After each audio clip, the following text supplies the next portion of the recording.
morning, good afternoon, good evening, wherever you guys are at. Hope you're having a fantastic day. It's SoulSaint here, and we're here back live with the Fragment event calendar that's coming at you guys for February's new fusion.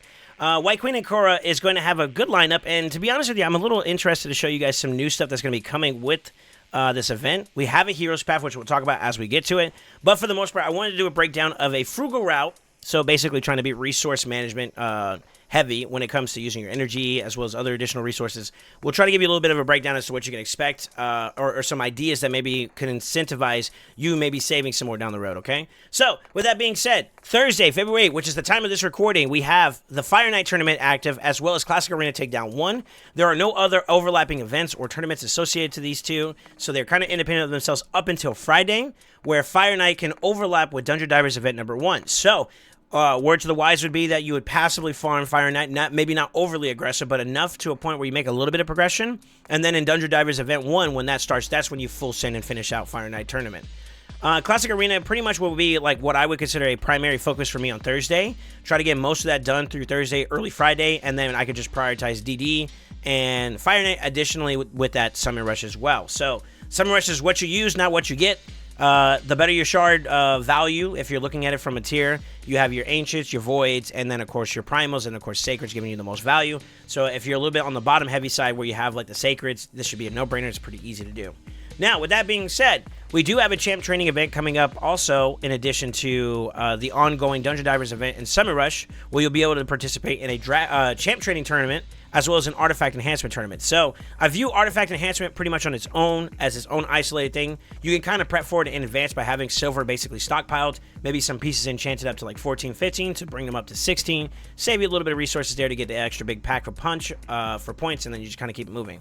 However, I do want to take a little pause here and kind of show you guys that not only does Fire Night and Dungeon Divers overlap, but so does Spider Tournament and Dungeon Divers event number 1 also. They also overlap. So, what I would consider doing is doing a portion of Fire Night, maybe going into Thursday night, into Friday morning, and then from there, you throttle pretty hard once DD opens up to finish out the Fire Night tournament.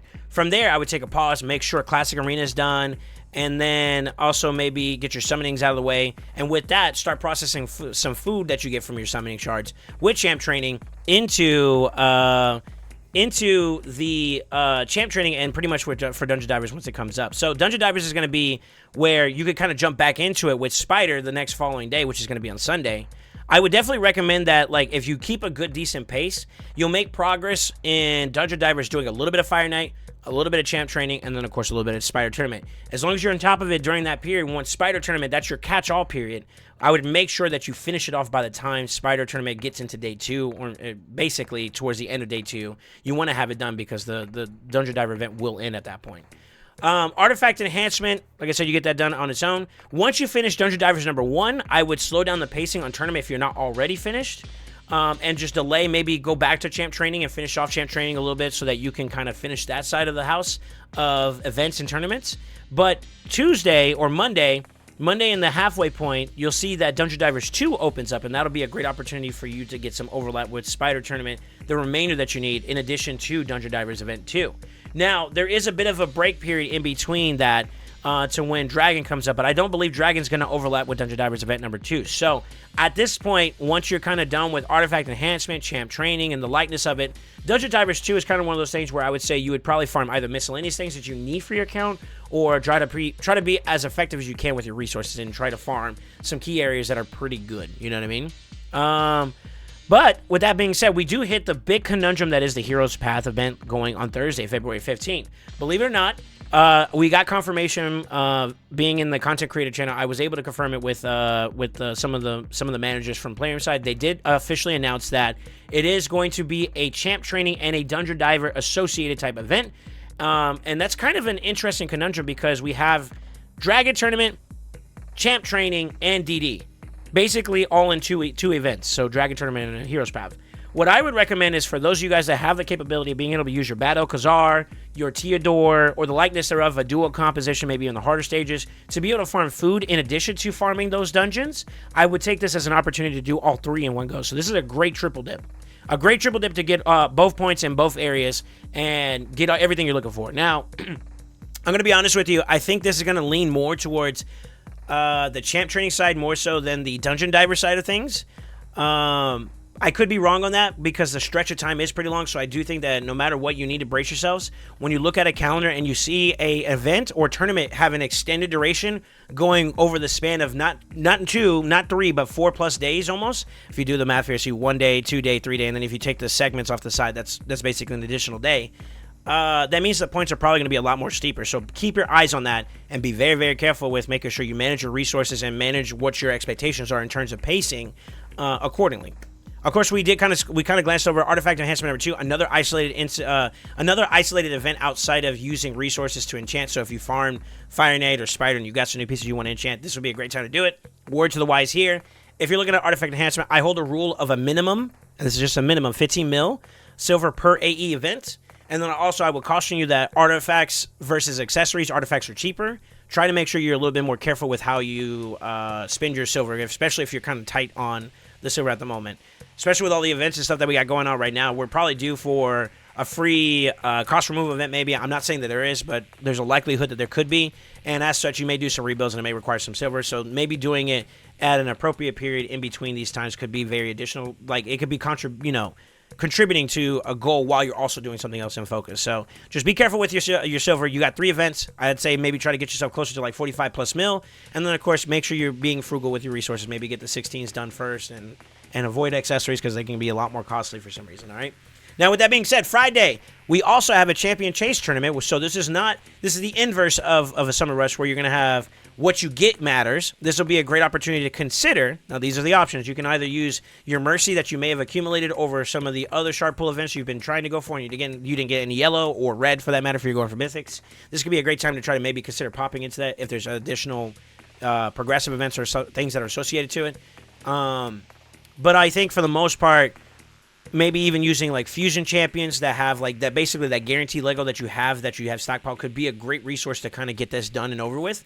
However, plan accordingly. We know we got CBC and other events that are also going to be kind of overlapping amongst the course of this entire fusion event. So make sure you're keeping accountability for everything that you got going on. With that being said, Classic Arena Takedown number 2, another isolated, pretty much separate entity or a separate tournament or event that you could participate in pretty much Saturday. I'm of the proponent that as long as you're doing your 10 daily plus the resets and the refills you get on a daily basis, you pretty much will have a consistent pushing path progression to being able to get Classic Arena. They're normally not that exorbitant in terms of point demand, so fairly easy. Just get it done whenever you have time. And then, of course, we land on the final 2 events/tournaments that come up, which is going to be Ice Golem Tournament and, of course, Artifact Enhancer number 3. Both of those are independent. As soon as they pop up, get them done, get them over with, and then, of course, you'll have your Wight Queen Ankora. Now, I did want to disappear for a quick second here and show you guys something else, too, as well. On the bottom left here, they show you guys that there are some additional fragments you can get, and this is actually going to be kind of important, and I'm going to do a breakdown in the next video that you guys are going to see, where having additional fragments, even if you don't plan on getting a duplicate of Ankora, could be very valuable. So let's talk about where they're going to be at. Champ Training Tournament number 1 is going to have an additional 10. This is, of course, if you're one of the leading members in your bracket on the leaderboard side of things. So you want to be basically pretty aggressive in this if you're trying to get additional fragments. And then, of course, Champ Chase, which is going to be on the second week of this whole fusion event, where you'll be able to get an additional 10 on top of that. So those are 2 areas where you can get, from a leaderboard standpoint, that are exclusively outside of the fragment itself in terms of requirements. It's not a requirement, but it's a contributing factor. So maybe if you want to shave off some additional tournaments or events that you don't want to participate in. I know a lot of people say they hate Dungeon Divers, for example, because of the number bloat that they force you to have to go through, and that's on playing for that one, for lack of better words.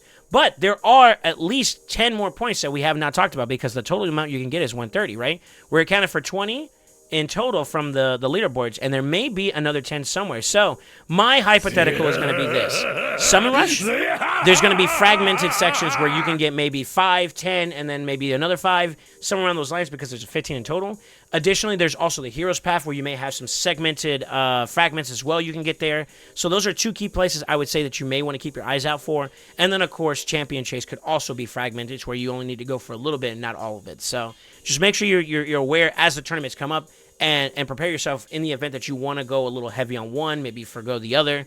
There is a capability or possibility that you could probably do so with your resources and be a little bit more strategic in your approach. Now, with that being said, the only double dips and triple dips I see here for the most part is Dungeon Diver event number 1 and the tournaments that are kind of adjacent to it, and then of course the Heroes Path, which is going to have the Dragon Tournament as well as being a Dungeon Diver / Champion Training event type experience for Heroes Path. So, with that being said, let me know. Are you guys going to go for the fusion? Let me know in the comments below. I'm actually very curious. I view this duo and her being a part of the duo for the king and the queen, for lack of better words. I find that to be very, very enticing, and I think that it'd be really, really cool to see. May not be top tier, but I think there'll be a solid contribution to any account if you so happen to go for it. So definitely take a look at it and tell me. Let me know. Is this for you? Are you burnt out on resources? If so, do you think that players listening right now maybe you want to consider easing up on some of these events, maybe make the tournament points a little bit lower? You know, I'm down. But with that being said, don't forget to like, comment, subscribe, and always remember, stay ascended.